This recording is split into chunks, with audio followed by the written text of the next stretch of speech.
morning, everybody. What an inspiring service and what beautiful music. Thank you so much. It's a pleasure and it's an honor to be back here. I think when the last time I was with you was right before the United States Supreme Court issued its decision in the case of Obergefell versus Hodges, which said to deny same-sex couples the right to marry is unconstitutional. So a historic, yeah, you can applaud. Pretty incredible. So since the last time we met, it's the law of the land that same-sex couples are entitled to get married. And once again, I can't underestimate the historical significance of this decision. And when you look at the progress in terms of how marriage equality moved forward just in the last decade, it's almost unprecedented when you think in terms of civil rights movements, which traditionally take a long time, unfortunately. And so we have much to celebrate. The fact that same-sex couples now have all the legal protections, the rights, and the responsibilities associated with civil legal marriage. And of course, there have been much celebrations in terms of people getting married, and certainly the weekend after the decision came down. You have to say, as wonderful as that is, I myself as an attorney and doing the work that I do, it's kind of bittersweet too, because obviously it's great that people now are being treated equally, same-sex relationships, but I think of all the same-sex couples before, when marriage was not available in the state of Michigan, and how this inequality law harmed their families, harmed the legal relationship between them with their children, and has caused problems. And for couples, for instance, same-sex couples where one of the partners deceased, and their relationship wasn't recognized at law, and they weren't accorded the same, the division of property, or their wishes with what they wanted to happen after their death were not honored. Or same-sex couples who weren't able to jointly adopt their children and give them the legal protection. Or same-sex couples who are no longer together and they were raising children, and the second parent, the non-legal parent, who is not recognized at law, has no recourse in order to request parental time in our courts. Because for many years in Michigan, our Michigan courts denied the existence of same-sex families and same-sex relationships. And now people can create families, but those people who came before them were not accorded that kind of relief. So I just want to keep that in mind. I also want to keep in mind, I think sometimes the opponents of LGBT rights talk about the homosexual agenda, that there is some kind of nefarious agenda. I do think there is an agenda. There is an agenda on behalf of LGBT equality, because despite this historical significant decision from the United States Supreme Court, we still have a lot of work to do in the state of Michigan. And I think it's only appropriate, maybe the first issue to talk about is this issue of religious freedom. I think we've seen things in the media of individuals saying because of their religious beliefs, they should not have to recognize same-sex couples getting married. So you heard about the clerk in Kentucky who's refusing to issue marriage licenses to anybody because she doesn't want to issue a marriage license to same-sex couples. Or you might have heard stories of a baker who doesn't want to bake a cake for a same-sex couple, or a florist that doesn't want to provide services because they say that violates their religious viewpoints. And we're seeing legislation that's being introduced in the state of Michigan that would allow individuals who are engaging in these kind of services to refuse to do so based on their religious beliefs. And I think that's a very important issue on LGBT equality, but also just in constitutional issues as a whole for all of us to pay close attention to. Obviously, our Constitution protects the right of individuals to hold their religious beliefs. There's nothing that the government can do to try to change someone's religious belief, a sincerely held religious belief. And that's the way things should be. But I think what's happening here is we're seeing individuals and businesses engaging in what would be considered to be non-religious activity, not necessarily, based on their faith, who are asking for these exemptions.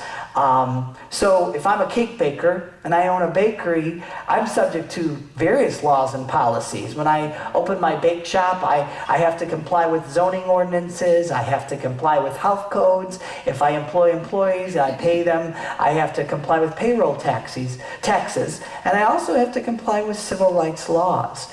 And that's where things get problematic. Our First Amendment of our Constitution protects people's religious beliefs, but it never said that you can use religion to harm other people in non-religious settings. So we saw just this past June legislation that was passed and that Governor Snyder signed into law that would allow adoption agencies and foster care agencies that have contracts with the state of Michigan, in other words, the state of Michigan pays them to do the work on behalf of the state, would permit those agencies to refuse to provide services to certain families and to refuse to make placements based on religious beliefs. Now, mind you, if these faith-based agencies choose not to take state funding, they can always do whatever they want to do. But here they are taking state dollars and they're acting on behalf of the state. And it's a very dangerous, slippery slope, and it raises some very serious constitutional concerns. Some of those agencies that get the contracts, they have publicly said, we will not work with Muslim families, we will not work with gay people, we will not work with people who've been divorced before, we will not work with single parents. And if we're all about the state of Michigan is finding loving homes for kids who are lingering in the foster care system, 13,000 kids who are lingering in the foster care system, is this the best way to facilitate those kinds of placements? We're also seeing, you might have heard back in a couple months ago when Indiana passed this law that was called the Religious Freedom Restoration Act, or RFRA, that would basically allow any individual, any business, to refuse and to challenge any laws or policies that they believe violate their sincerely held religious beliefs. So if you live in a community that might have a local human rights ordinance that covered LGBT people, somebody could challenge that. Any type of law or policy that you don't wish to follow, that you believe violates your religious belief, even in a non-religious setting, you would be able to do so. So of course there was a lot of controversy when that passed in Indiana, and the governor and the legislature backpedaled a little bit because they received a lot of pressure from businesses. That same piece of legislation, almost verbatim, word for word, has been introduced in the Michigan legislature, and it's currently in the pipeline. And so we're going to see more and more of this, where individuals and, once again, businesses are saying because of our religious beliefs. I just had a situation recently where an employer that provides health insurance to the spouses of married employees were saying they're not going to provide health insurance to a same-sex spouse because that violates the owner's religious beliefs. And so we're going to see more challenges to this sort of thing. This morning Karen read a passage and she spoke about the lack of civil rights protections in the state of Michigan. Our state civil rights laws and our federal civil rights laws don't cover the categories of sexual orientation or gender identity. So if you live in a community like Grand Haven that doesn't have a local human rights ordinance that covers those categories, in many instances it's legal to be fired from your job. It's legal to be denied housing. It's legal to be denied public accommodations, services, medical services, eating in a restaurant because you are LGBT. And so what we need to do, and we can have a situation where a same-sex couple could get married on a Saturday, and the person could come to work and maybe put a picture from their wedding ceremony, and legally they could be fired in the state of Michigan. So we need to work to amend both our state and federal civil rights laws, working towards full equality. Now mind you, I mentioned there's sometimes local human rights ordinances that will cover these categories, but they lack the same remedies and protections, the full protections that a state and a federal civil rights law would cover. We've had some court decisions that sometimes say when you discriminate against LGBT people, you're gender stereotyping. In other words, people don't fit your sex stereotype, how you think somebody born male or how somebody born female should live, act, look like. And some courts have said that that's sex discrimination. But we don't have a complete consensus across the country that that is, that can always be protected under sex discrimination law. And that's why we need these specific protections. Karen also read some very disturbing statistics about murders against transgender people, transgender women of color disproportionately. And just 2 weeks ago, we saw another statistic, another transgender woman of color murdered in the city of Detroit. The highest numbers that we've seen in the past couple years. And I think it's very important when we talk about LGBT equality that we really focus on probably the most marginalized community of this group, transgender people. And I realize that we're just starting to see more awareness of what it means to be transgender and to understand what a transgender person's, what the challenges that their life entails. Some of you might have been watching Caitlyn Jenner coming out as a transgender woman. Some of you might watch her reality series where she struggles and grapples with various issues that a transgender person faces. And I think that's great. I think it's a real important educational function that show demonstrates. But I think it's also very important to keep in mind that Caitlyn Jenner is not your typical transgender woman. She's a person of privilege, certainly based on her race, based on her income, her access to health care, something that's not afforded to most transgender people in the state of Michigan. Among some other disturbing statistics about what it means to be transgender is the fact that most transgender people have incomes of less than $10,000 a year as a result of discrimination. About 90% have experienced discrimination in employment, harassment on the job. About a quarter of transgender people have been rendered homeless due to housing discrimination. About a quarter of them have been denied medical treatment. In other words, medical professionals refusing to work with them. And then in addition to this discrimination, which is usually, based on fear and ignorance about what that whole thing means, the transgender experience, we have policies in Michigan that cause additional difficulties for transgender people. One of the things important to know about when you are trans and you're trying to live your life in accordance with your gender identity is to be able to have documents, identity documents that accurately reflect who you are. And Michigan has what's considered to be one of the worst policies in the country as to how do you get accurate identity documents. So if I'm a transgender woman and I've had a legal name change that reflects a female name, I also want to have a gender marker that says that I'm female. Our federal government recognizes that, and to get a passport, the proper gender marker on there, you need a letter from a treating professional explaining that you're living your life in accordance with your gender identity.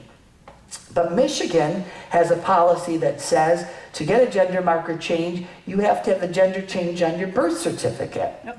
If you're born in the state of Michigan, to get a gender change on your birth certificate, you have to undergo sexual reassignment surgery. And here's where there's a perception, I think, still in general society, we think that all transgender people undergo surgery, sexual reassignment surgery. But when you look at the actual statistics, it's only about less than a third. And that's because the surgery is very expensive. Most health insurances will not cover it. But also, even more importantly, many people don't just identify what's down below as truly what their gender identity. You don't have to have surgery to identify necessarily as female or as male. And for many people, that surgery could be dangerous and could have physical complications. So the way this practically works out in the state of Michigan, if you're born in the state of Michigan, and if you're able to access that surgery and able to afford it, I guess then you can get that change made. If you were born in another state, like let's say the states of Idaho or Tennessee or Ohio, they have policies that will never allow you to change the gender on your state birth certificate. So even if you undergo those surgeries, you're never going to get the proper identity documents from the state of Michigan. And then if other states, like South Carolina, in order to change your birth certificate, you have to go back to South Carolina. You have to file a petition with the court in South Carolina, and you have to get an adjudication of your gender. For many people, let's say I was born in South Carolina, my family moved 6 months after I was born, the connection to that state is very tenuous, but also the expense and having to be available, for a lawsuit, that can be very prohibitive. So as a result of this policy, most transgender people in the state of Michigan, when, we take it for granted, I cash a check, I show my driver's license, no big deal. But every time a transgender person has to do that, they're outing themselves. They're being forced to share very personal, private medical information about themselves. And many times, as a result of showing that false document, they're discriminated against. They're harassed against. So the ACLU, we filed a lawsuit against the state of Michigan at the end of May.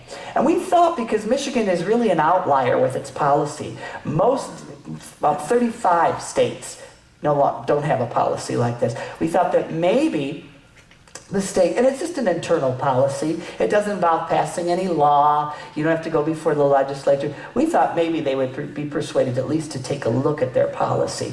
But at this point in time, unfortunately, it doesn't seem like that. It seems like they're going to be fighting this every step of the way.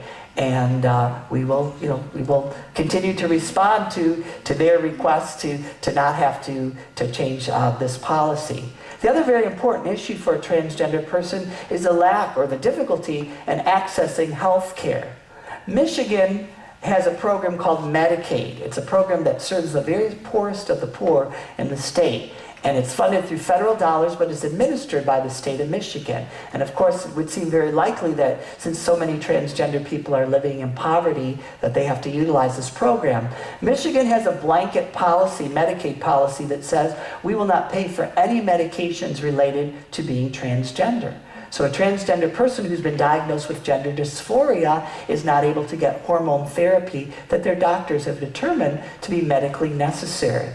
I'm sure all of you are aware of the Affordable Care Act. Some people refer to Obamacare, which Michigan has chosen to participate in the state insurance marketplace. Now, the Affordable Care Act says that you can't discriminate against based on a particular diagnosis.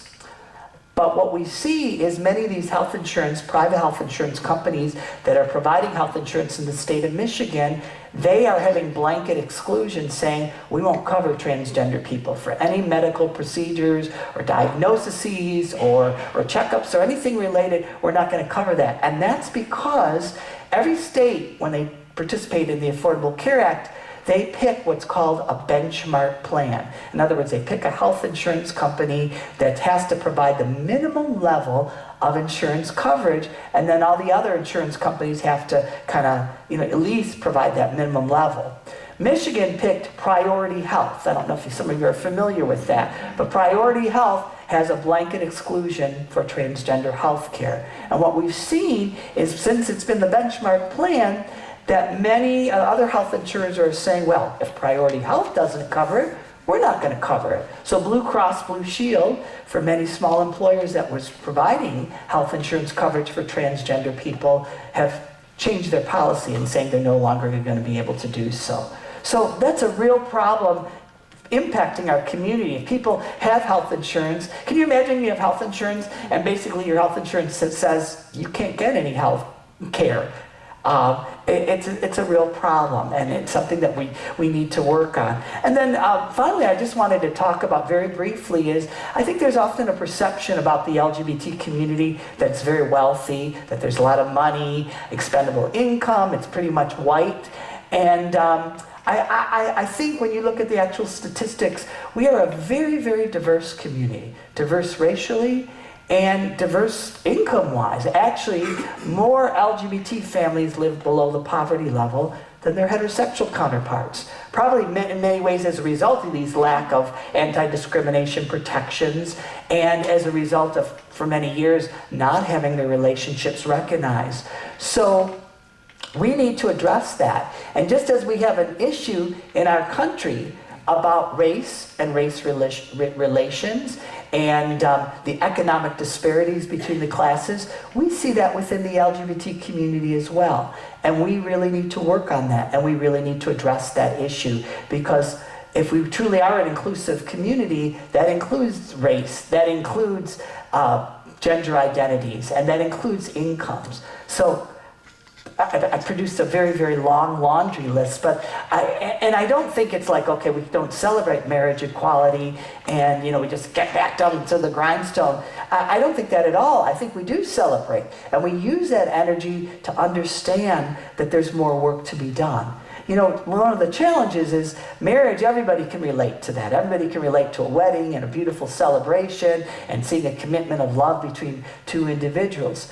Civil rights issues, access to medical care, driver's license policies, they're not quite as sexy, they're not quite as provocative, but they're equally important. They're equally important towards fulfilling full equality.